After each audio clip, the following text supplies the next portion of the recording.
Hello, everybody. I'm so glad you have joined us this evening. I am Susan Pipes, chapter leader at Eastern Panhandle Indivisible, and we have invited Nikki Painter today to talk to us about voting information in Jefferson County in West Virginia.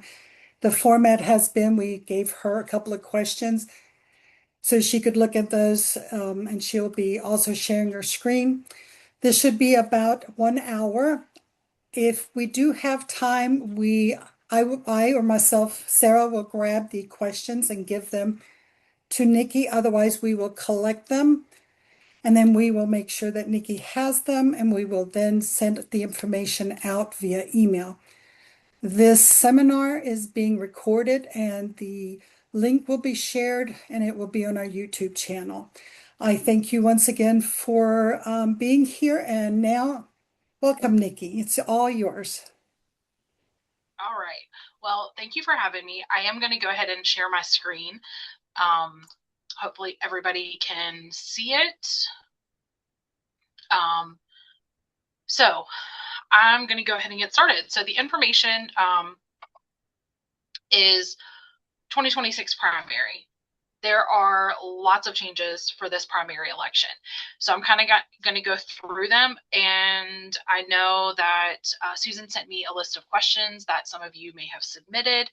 And I think I answer most of them in here. If not at the end, I definitely don't mind questions. I'm always open for questions. So first thing, what's new?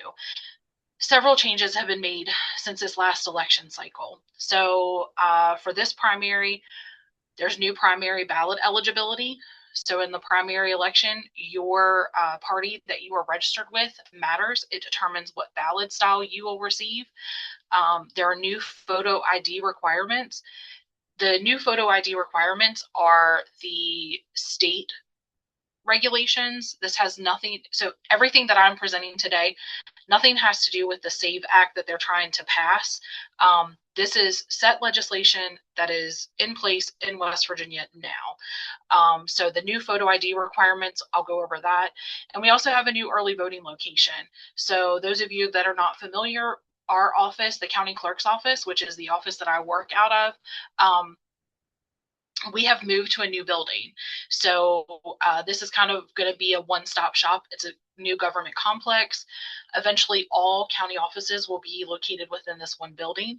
And our early voting will actually be here as well. So we'll have everything in one place for voters. We're hoping as voters learn the new location, it will decrease the confusion that may happen of where do I go to vote for early voting. So I'm just going to jump right in for the new primary ballot eligibility. So during a primary election, it's the only time as far as receiving a ballot that your party actually matters. So effective December 1st of 2024, the state Republican Party decided to close their primary. So West Virginia now has a semi-closed primary. It was before, if you were not registered with one of the recognized parties in the state, you could request a different party's ballot. That is no longer the case for the Republican Party. So if you can see my screen, you can see that there's a little chart to the side, and it tells you what your party is and the ballot style that you can receive. So if you're registered Republican, you can vote Republican. Democrat, Mountain. We do have a very small Mountain Party ballot. There are a few candidates on there, so they can receive the Mountain Party ballot. Libertarian, they do their own convention, so they do not do a primary ballot. The Constitution Party is the same way. They are doing their own convention, so there will not be a primary ballot for that. So for those two parties, their only option is to get the nonpartisan portion of the ballot. Now, that might not seem like a big deal, but nonpartisan is actually pretty important because the nonpartisan portion of the ballot, those people are elected in the primary election. So you have your judges, your school board candidates, and those people are conservation district supervisors also on this this ballot. So those people are elected from the ballot from this primary. So it's important to vote in a primary. I know some people don't think primaries are a big deal, but they really are. So if you're not registered with any of those above parties, you can choose a nonpartisan ballot. You will automatically receive a nonpartisan ballot, but you can choose to vote a Democratic or Mountain Party ballot. Those are your only two options. So I know this county has a lot of registered independents.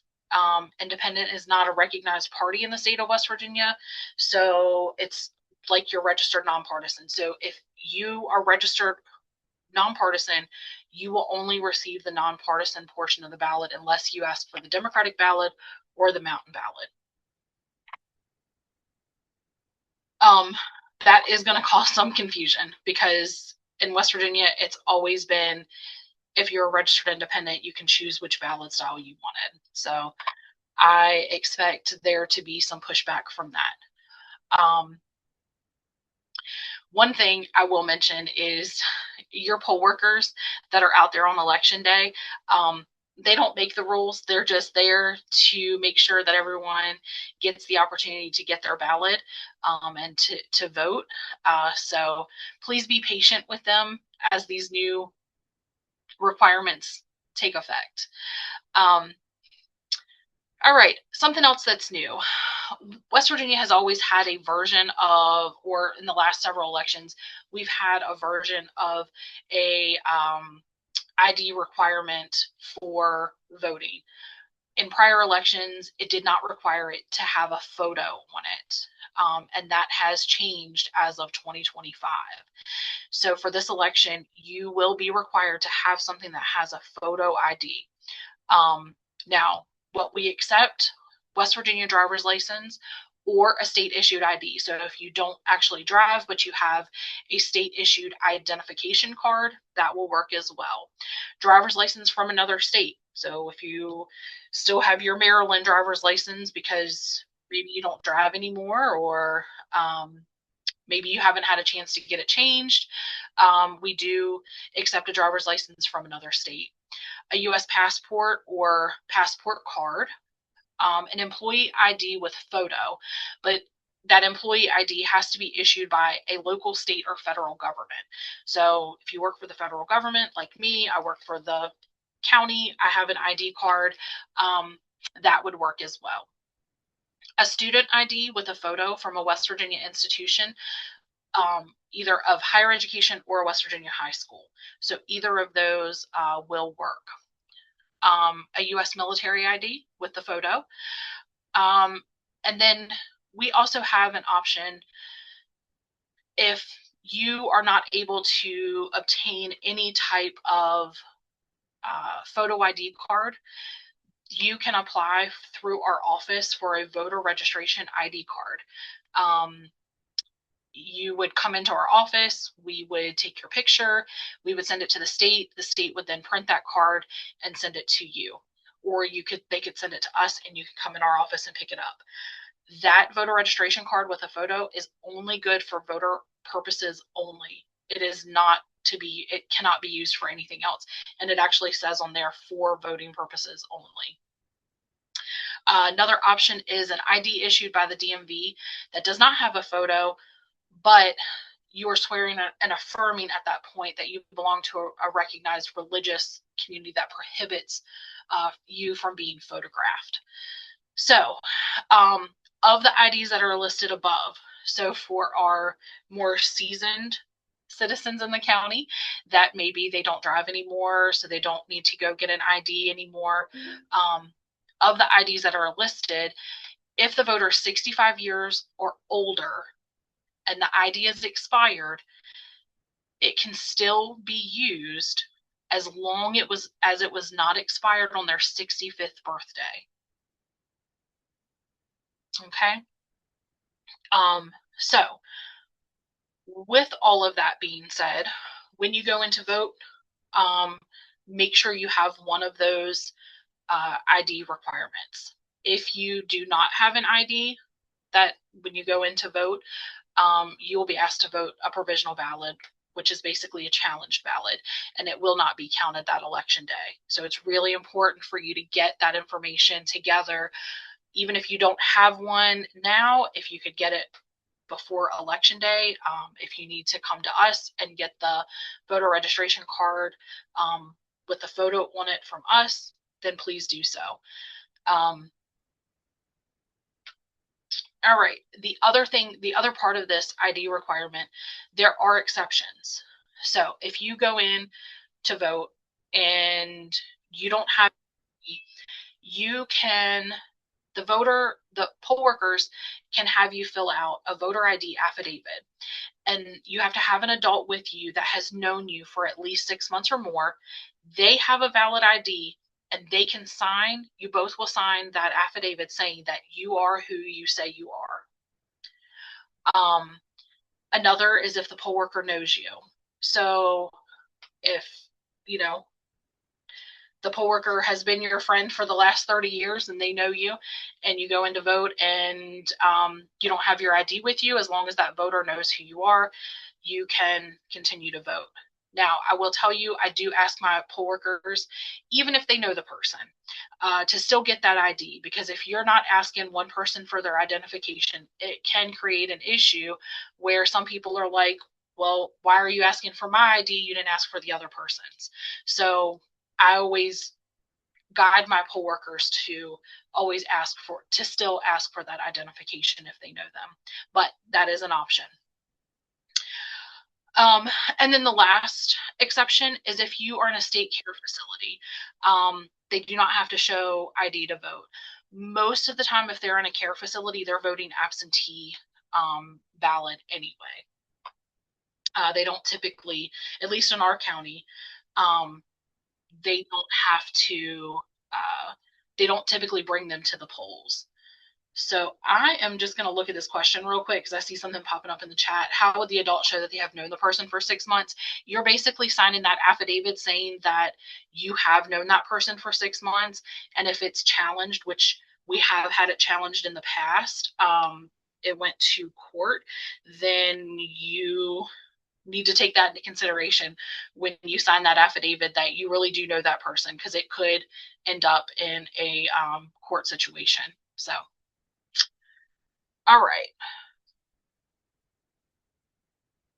Next one is, how do I update my voter registration? So there's a lot of ways that you can update your registration. And you'll notice that I'm not really going into dates now. I do have a slide later on that has all of the dates listed in one spot. You can update your registration online. You can check your registration. You can find your polling place at govotewv.com. That is the official Secretary of State's portion of the website. It takes you directly to their website that deals with just strictly voter information. It's very user friendly. There are big boxes that say check my registration, update my registration, find my polling place. There is a wealth of information at govotewv.com, but you do have the option to change or update your registration, or just register for the first time at govotewv.com. Now, in order to do that, you do have to have a West Virginia driver's license, because they do compare that information and pull your signature from the DMV. So that's the only thing with registering online. You can do in-person registration. So like I mentioned at the beginning, we are in our new office. That address is 393 North Lawrence Street. We're the only elected in here right now, so we're the first ones in, and they got us in soon because of the election. They wanted everything in one spot, so I definitely appreciate that. Makes my job just a little bit easier. But you can come in person. You would need to have a photo ID, and if that photo ID does not have your current physical address on it, we would need something with your current physical address, like a utility bill, a bank statement, paycheck, anything like that. You can do it by mail. A voter application can be mailed to our office at that same address. You can call our office. We can mail you a form. You can download it online and mail it into us, whichever is easier for you. And if you're moving or you're going to the DMV to update your information, you can update your information at the DMV. I will tell you, It is not my preferred method because we are relying on that DMV to pass that information on over to us. And sometimes things get lost in translation. And I would hate for someone to show up on election day thinking that they did their due diligence by registering at the DMV and then we never got their registration. So that's kind of an option, but if you can do one of the others, that's the better way to go. All right, the early voting location. Like I said, we do have a new location. It's at the 393 North Lawrence Street. There's kind of a map here. We're behind McKinney's. We're only a couple blocks down from the courthouse. Very nice building. There's on-site parking. It's not trying to find street parking anymore, so that's really nice. We're going to enter through a side entrance. There will be plenty of signs out directing voters to the correct entrance to use. And it is an extremely large room for early voting. So it's bigger, actually, if anyone has went to the past location at Charles Washington Hall, it's even larger than that room. So I don't expect we should have really long lines. At least I'm hoping not. So with the improved parking and the improved space, I'm hoping that this will be much better for voters. Okay, another question that was submitted was about absentee voting. So West Virginia does allow absentee or mail-in voting. And it's not open to everyone. You have to actually qualify under one of the reasons.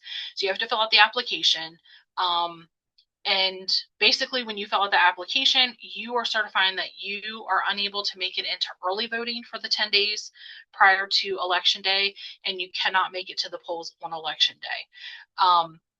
The application, so some of the reasons that people, most of the time, what we get is illness, injury, or medical reason that keeps them confined, or immobility due to advanced age or physical disability.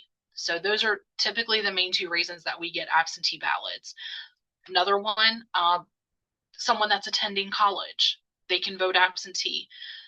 If you come to a point where you think you need to vote an absentee ballot, it's much better to get that absentee application into us as soon as possible. Because we have to mail that ballot to you. We are required by law, when we receive that application, we have to mail your ballot to you within 24 hours. So when you get closer to the election, we're dependent on the U.S. Postal Service. So we can mail that ballot to you. You have to receive it, fill it out, and then you have a couple options to return it. You can either return it by mail. The postage is paid by us. It's already on the envelope. Or you can hand deliver that back to our office, or have someone hand deliver it for you.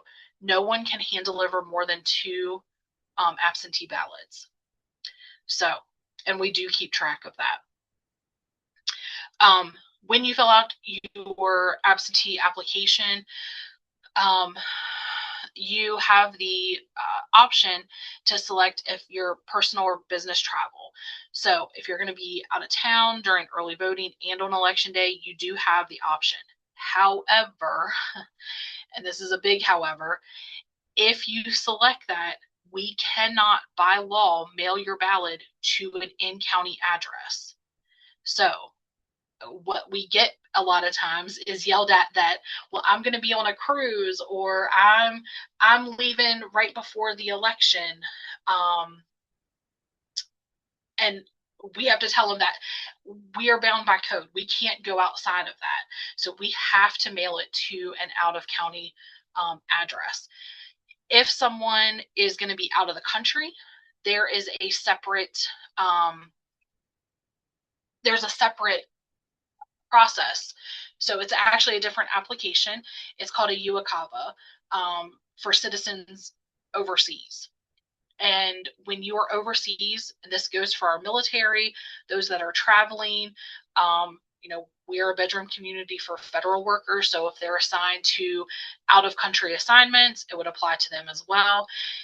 And when you're overseas voters, you actually have the option to get your ballot mailed to you, or you can vote through a secure online option.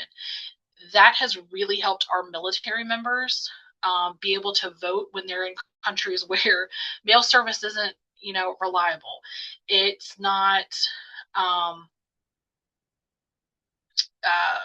it's not, the mail service isn't reliable.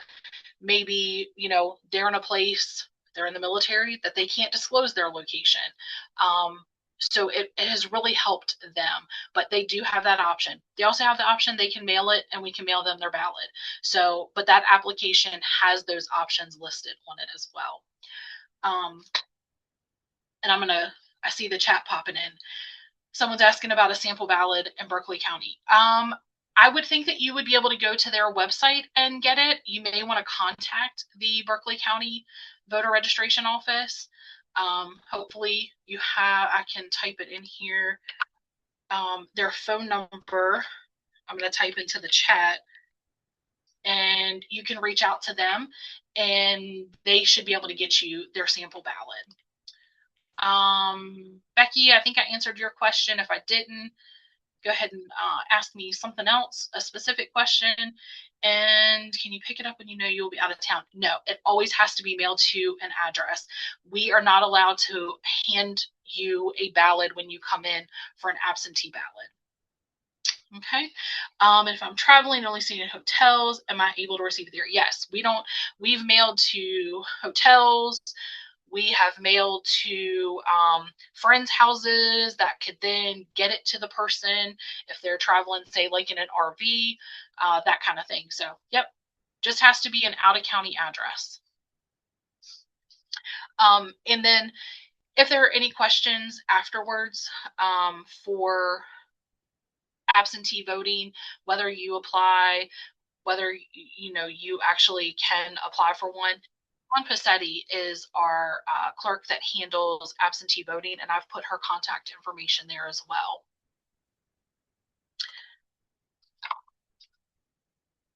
Okay, kind of going a little sideways here, but poll workers. So right now we're looking for poll workers. Poll workers play a critical role in the election process. They are the ones that are able to get you your ballot, check you in, and make sure they are there when you're ready to vote. So if you are ever interested in being a poll worker, I would encourage you to contact our office. You have to be registered to vote, read and write the English language. You have to attend a training class. We do a hands-on training. And you have to be able to work all of election day. Election day is the long day. It's 5:30 a.m. to 7:30 p.m. 6:30 a.m. to 7:30 p.m. And poll workers do get there at 5:30. So it is a long day. We don't do shifts for poll workers. It tends to become messy when we do that. And then if we don't have someone that shows up for their designated time, then, we're cutting ourselves short on poll workers. So we ask that you work the entire day. Okay. All right. So here's the important date screen.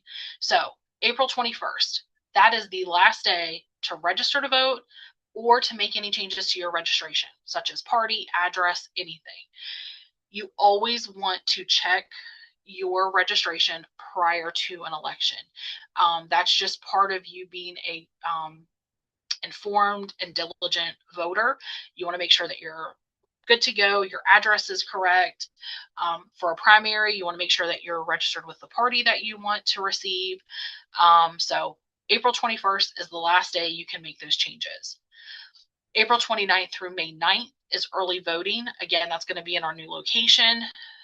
The times for early voting are 9 a.m. to 5 p.m., and that includes Saturdays. So we are here all day on Saturdays as well. The only day that we do not offer voting are those Sundays in that time frame. May 6th, that is the last day to turn in an absentee ballot application. You definitely do not want to be waiting, though, until May 6th to turn in that application, because once we receive the application, we have to mail it to you, and you have to mail it back to us or get it back into our office by May 12th. So That does not give you a lot of time. And if you are familiar with the postal service, trying to receive things through the postal service, sometimes it takes a while. Okay, so you definitely don't want to wait to that day. May 11th, that's the last day that you can hand deliver an absentee ballot. You cannot take it on election day. You can't come to the courthouse on election or come to our office and drop it off on election day. It has to be hand delivered by May 11th. May 12th is election day, so kind of staying on the absentee ballot, they have to be postmarked by election day for us to be able to receive them by canvass, which is May 18th. So that kind of gets a little confusing. If you know someone that is voting absentee and they are mailing it back to us, the Postal Service does not automatically put a timestamp or a postmark on mail. You have to ask them to actually postmark it for you. So just a little side note there. May 12th, though, is election day. Polls are open 6:30 a.m. to 7:30 p.m. We did have one precinct change location, and that is precinct 34, which is Shepherdstown Elementary. That school closed. The old elementary school is closed, and that building is empty. And we didn't want to take a chance of it being empty for the primary and then the general, it being sold or whatever they plan on doing with it. So we went ahead and changed that to the middle school. So we're going to use the middle school for precinct 34, and the entrance for that precinct is going to be the athletic entrance. Still the front of the school, but it's the athletic entrance because voting is going to take place in the cafeteria. Okay. And then May 18th is canvass. So if you had an absentee ballot, you had it postmarked by election day, and we receive it by May 18th, then that ballot can be counted during canvass. For those of you that are not familiar with what a canvass is, the canvass is where we randomly select precincts to hand count to verify that the computers or the machines have counted the ballots correctly. So we have to randomly select 2 precincts to be hand counted. Usually our early voting workers are the ones that perform the hand count under the supervision of the county commission that acts as the canvassing board. That's where we also go over and decide, or the commission decides, what the provisional ballots, if they can be counted or not counted. They are presented anonymously, so they have no idea what party, the person's name, anything. They are just presented by reason, and it's determined in code whether the ballot can be counted or not counted. So that's kind of what canvass is. It's an interesting process. If you haven't observed a canvass, I know a lot of people don't even know that we have to hand count a specific number, that there are all these checks and balances in place. But West Virginia is behind the times on a lot of things, but elections, I don't think, is one of them. We have a pretty good system in place that has those checks and balances where when you go to vote, you get your ballot in hand to verify, yes, this is who I wanted to vote for, and then it goes into the ballot box. And then it's counted from there. And then, like I said, during canvass, we have that check. We hand count. If it doesn't match, we have to hand count the entire election. So it's a big process. Looks like Marie has a question in the chat. Can you volunteer to work a poll from a different place than where you vote? Yes. So you have to remain in the county that you are registered, but you don't necessarily have to work in the precinct that you vote in. So hope that answers your question. Now here's some contact information. So we do have a website. On our website, we post our sample ballots, all of the candidates' filing forms, so you can look at their financial statements, see who's donating to their campaigns. If they have social media that they have shared with us or websites, we also provide links to that as well. So there is a lot of information on there. We do have a Facebook page. If you don't follow us on Facebook, we do post a lot of information, especially upcoming deadlines, that kind of thing. Our Facebook page is Jefferson County WV, Jefferson County Clerk WV. And we are very active on that page. And then our election staff. So we have approximately 50,000 registered voters in this county. We technically only have a 2-person staff. I am the chief deputy of the entire office, so I have not only elections under me, I have probate, I have finance, and our recording and vitals office. So while I'm definitely in elections, I'm not just in elections. So we really only have a 2-person staff that handles that entire process. Sean Passetti, I put her phone number and her email on there, and Kaylin Hoffman, her phone and email is on there, and I provided mine as well. But election-related questions, Sean and Kaylin can answer anything, and if they don't know the answer, they can certainly find it for you. So that's kind of all I have in my presentation. If I'll open up the floor if anybody has any other questions that I haven't got to in the chat. Feel free. I think everybody is self-muted. You can unmute yourself and ask away or ask in the chat, and I can try to answer anything that I have.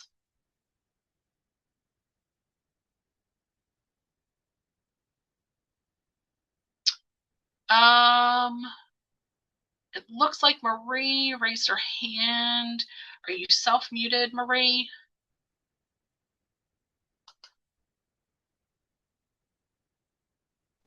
Okay. Yeah, I got it. All right.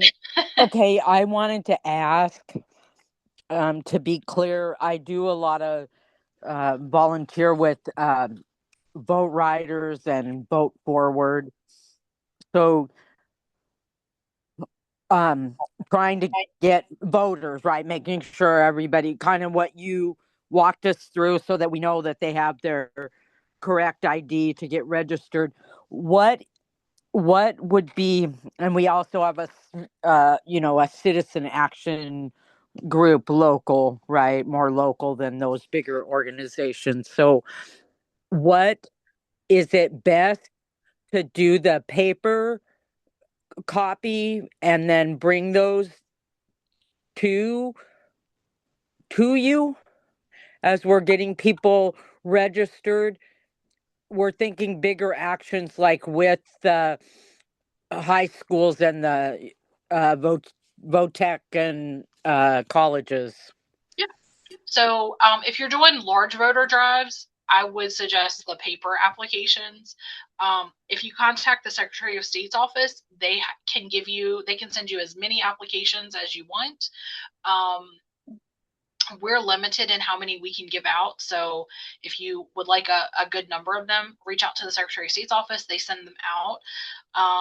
And paper applications work better in that instance. I know sometimes I have been at events where people have like an iPad set up for people to be able to register online. Don't know if that's an option for you. I will caution you, and this is not just for you, this is for anybody that's doing any voter registration drives. And I know Becky does a lot of them, so she's heard me say this before. You just have to be careful that you're not influencing them on how to register to vote.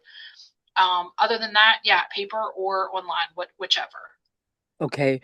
Do we need to make copies of their identification to go with that application? No. So the first time that they go in to vote, they will have to have that ID with them. Okay. Yep. Okay, perfect. Yep. Thank you. Yep. And now if you have the ability to provide a copy of an ID, it will prevent them from being extra flagged at the time, and prevent them from having to do a 10-day verification through the Postal Service. But other than that, it's not required for you to get a copy of their ID. All right. Becky has, what is the percentage of voter turnout in recent elections? So it really depends on the election itself and what type of election it is. During the last election, so presidential elections, we can usually see like a 70% turnout. for our elections, for an off-year election, we're looking at probably, I hate to say, but like 30 to maybe 40% turnout. It's not the greatest.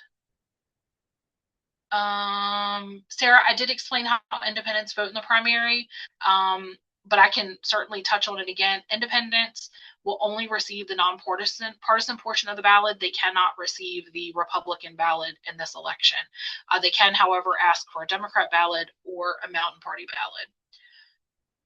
And is the new address on the absentee ballot? No, the absentee ballot application is a statewide application, so they do not put our addresses on the application.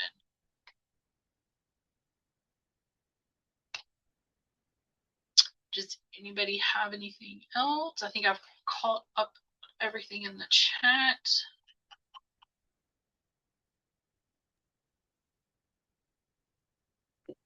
I'm going to ask a question just to verify what I asked earlier. Sure.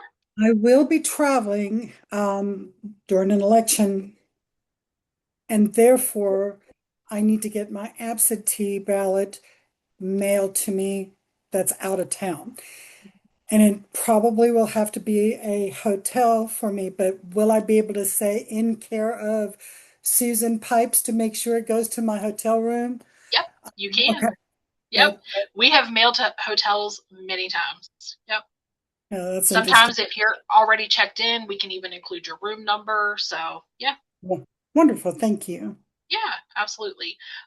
So it looks like we have a question. Can a person call your office to confirm your mail ballot was received? Absolutely.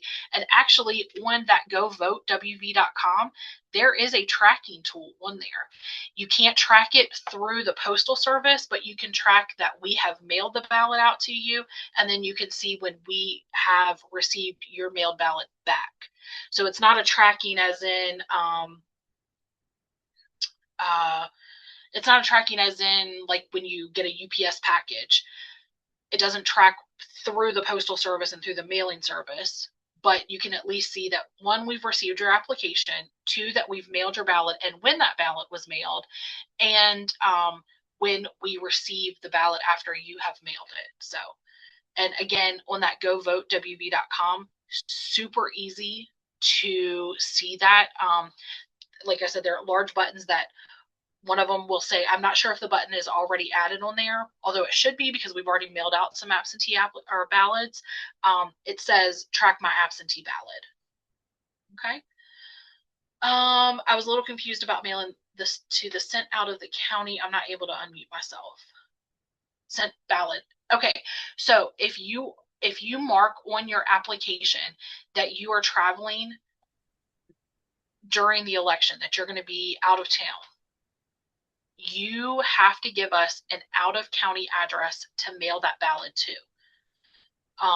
Whether it's going to be somebody that you're somewhere that you're going to be, whether it's going to a friend's house that can get that ballot to you.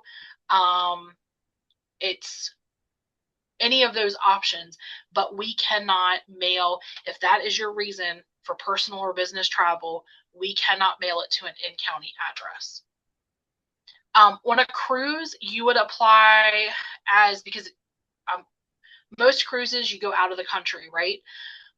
That would apply for an out of a UACAVA ballot, so citizens outside of the country, and you would have the option to vote via an app, because obviously if you're on a cruise, you're not going to be able to receive a physical ballot. So. How far ahead should you mail your absentee ballots? As soon as you receive that ballot, you need to fill it out and mail it back to us. It has to be postmarked by Election Day, which is May 12th, and then we have to receive it by canvas at the latest.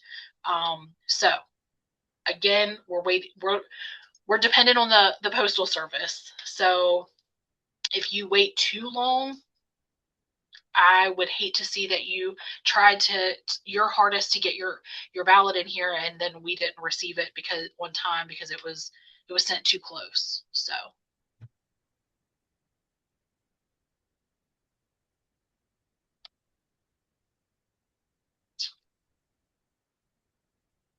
all very good questions. And I know there's always a lot of confusion around elections because there's always a lot of information floating around. I will kind of get on my soapbox for just a second of please don't believe everything that you see on social media. When you see a meme posted, when you see something out there, make sure you verify that information with an actual reputable source. Anybody can create a meme and share it to social media. So just make sure that you're not believing everything that you see on social media and verify that information through a reputable source. Looks like you were able to unmute yourself. Do you have another question? Oh, me? Yes. No, I don't think so. Okay. Thank you. I must have been unmuted by, I don't know, the elves or something. Okay. Thank you. Yes, Well, now that I've started talking, you had said that somebody, I'm back on the absentee ballot application. Mhm. Someone can only turn in 2 of those applications to your office. Is that what you said, Nikki? No, when you return an Okay. absentee ballot, The ballot itself. yes, you can only return 2 absentee ballots for that election. So say you're returning it for an elderly parent or your elderly parents, and you have your mom and your dad, but then you have a mother-in-law too that also got one. You can only hand deliver 2 of those. So maybe get your husband or someone else to hand deliver that third one, because it is tracked in our system if you've hand delivered anything more than 2. Okay, thanks. Yeah, absolutely.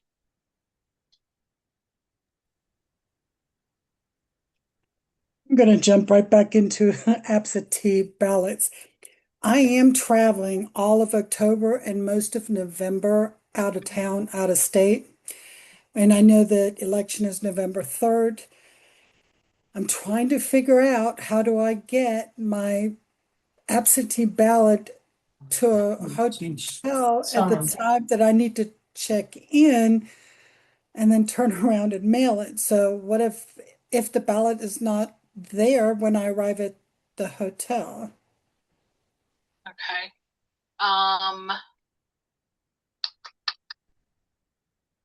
Yeah, that makes it difficult when you're traveling to different locations close to the election.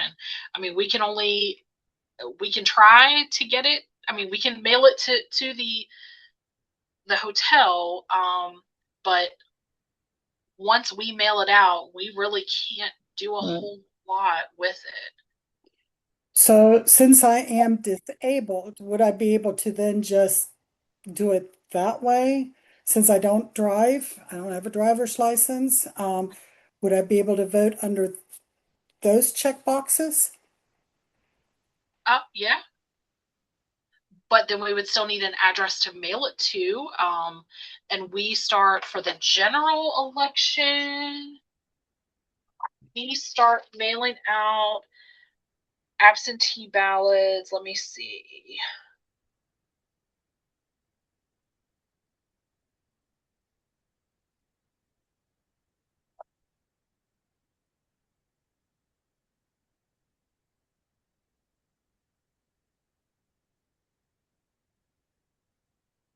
September 18th. So if I request an absentee ballot to be mailed to me before I travel, I could simply ignore the travel part and just say, If you qualify for yeah, one of the other reasons, absolutely.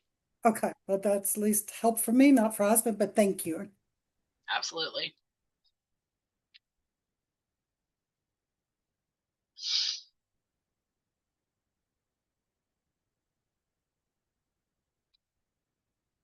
Right. Any other questions? Absentee seems to be the hot topic tonight.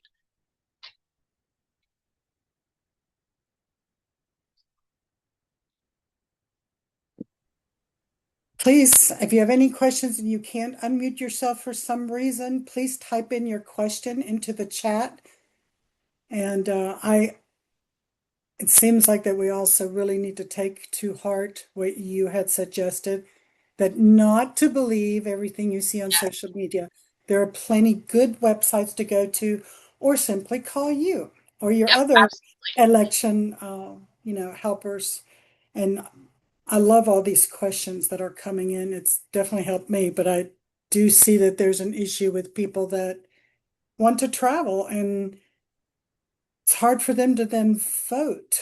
And Yeah. that's something that might need to be addressed for all of us people to get together, which means we've got to address that with our elected officials. And that's the power of the people to help make that better for everybody. I'm sorry, Marie, I do not know why. But if you don't mind, type your question in and Nikki will answer it. I don't know what the Yeah. settings I've done, but please ask. So we have another question. How does provisional ballots work? So a provisional ballot is a challenge ballot. So we can't tell anyone that they can't vote. You just may not be able to vote a regular ballot. Provisional ballots, some of the reasons that someone may have to vote a challenge ballot, they didn't update their address prior to the election, so they've moved and they need to go vote in their new precinct. That would require a provisional ballot. Sometimes people didn't change their party affiliation, so they don't get the ballot that they want to receive. That would result in a challenge ballot. Someone thought that they registered, say they thought they registered at the DMV.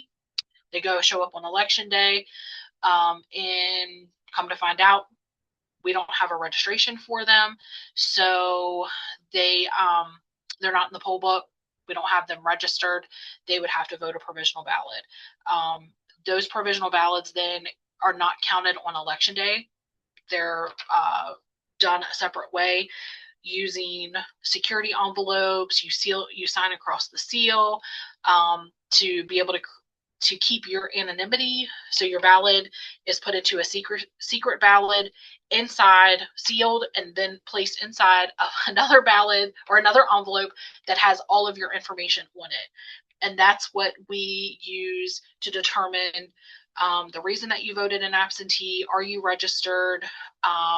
Should the ballot be counted, not counted, based on what is allowable in code. So the commission, acting as the canvassing board, they will go specifically by code. What I do is I present to them the reason that someone voted a provisional ballot, moved, and is voting in their new correct address. They typically, because code allows for that, they typically accept those ballots and they are put into the counted. Then separate that security envelope that doesn't have any kind of information or that says you are the voter that voted that ballot. They get put in separate piles. The envelopes that have the voted in them are then shuffled, so they're not in the same order. And then all of the commissioners, we break them up into teams of 2 based on party affiliation. All of our commissioners now are one party, so then we supplement that with our staff. And then we open all of the envelopes, pull out the ballots. Again, we can't see whose ballot is what on that. And then they're ran through like they would be on election day. And then we have our new results based off of any provisional ballots that they counted. She says, so I have another question. For anyone doing voter registration, it's really important to remind folks to change their address in the system. Yes, it is. Yep. It's always important for you to make sure you have your correct address on file with us. We're like the forgotten ones. Nobody thinks about us until election day. And you really have to do it way before election day. How is military deployed handled? So that's where that app comes into play for the military. So they have the option to vote using a secure online app that we receive their ballot, and then their ballots are processed as an absentee ballot. They fill out the application. It's a UACAVA application. And then they can vote that way. So if they're deployed into a place that does not have reliable mail service, they can still cast their ballot.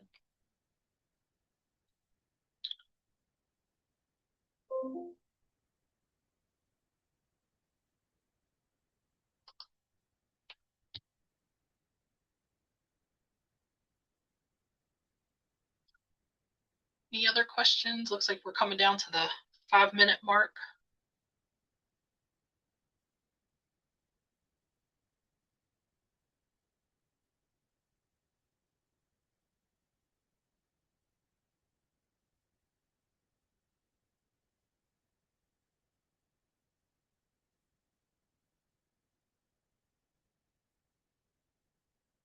Yeah, Frank, I'm not sure about what Berkeley County has on their ballot. I'm not familiar with Frank or with Berkeley County's ballot. And Ballotpedia may not have the most up-to-date information. I'm not sure. Their website might be better. And I think eventually all of our sample ballots get uploaded to the govotewv.com. I think you can put in your information and then it'll populate your ballot for you. I don't know if that feature is live yet. And absolutely, Sarah. Yeah, it is voting is complicated, especially when you take all of the misinformation that is shared. It's almost like causing confusion.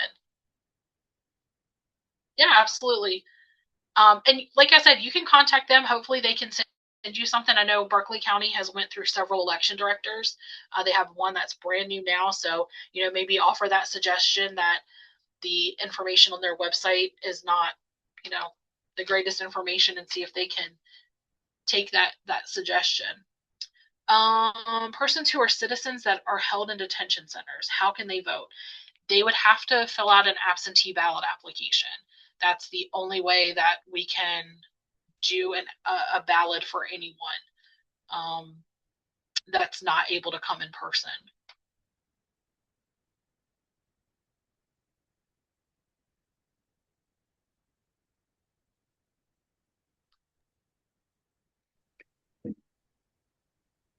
I'm going to jump in here. For anyone that does have any more questions, would you please post them or email them to us at the info@easternpanhandle indivisible.org, and we will make sure we get all the questions to Nikki, because we really feel that all the information we can get on our voting information and rules and laws is very important.